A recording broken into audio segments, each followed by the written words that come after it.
മുൻ പ്രധാനമന്ത്രി ഡോക്ടർ മൻമോഹൻ സിംഗിന്റെ വിയോഗത്തിൽ കോൺഗ്രസ് പല്ലശ്ശന മണ്ഡലം കമ്മിറ്റിയുടെ നേതൃത്വത്തിൽ സർവകക്ഷി അനുശോചനം രേഖപ്പെടുത്തി.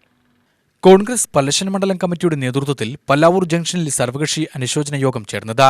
മണ്ഡലം പ്രസിഡന്റ് PS രാമനാഥന്റെ അധ്യക്ഷതയിൽ ചേർന്ന യോഗത്തിൽ DCC general secretary KC Preeth, CPIM Pallavur local secretary VM Krishnan, panchayat vice president C Ashokan, BJP മണ്ഡലം president K Pradeep, CPI Pallassana secretary K Narayanan, ഗ്രാമപഞ്ചായത്ത് അംഗങ്ങളായ മനു പല്ലാവൂർ, AS അശോകൻ, R ജയനാരായണൻ എന്നിവർ സംസാരിച്ചു. അതുപോലെ സാർവത്രിക വിദ്യാഭ്യാസ ഉൾപ്പെടെ മൻമോഹൻ സിംഗ് കൊണ്ടുവന്നിട്ടുള്ളതാണ്. 14 വയസ്സ് വരെയുള്ള മുഴുവൻ ആളുകൾക്കും സാർവത്രികവും സൗജന്യവുമായ നിർബന്ധിതവുമായ വിദ്യാഭ്യാസം കൊടുക്കുന്നതിന് വേണ്ടി നമ്മുടെ രാജ്യത്ത് നടപ്പിലാക്കി.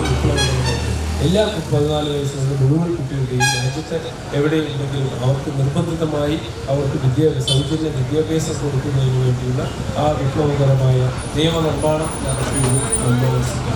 അതുപോലെ നിരവധിയായിട്ടുള്ള നിയമനിർമ്മാണങ്ങൾ ഈ രാജ്യത്ത് കാർഷിക ഉൾപ്പെടെ കാർഷിക കടാശ്വാസം ഉൾപ്പെടെ 94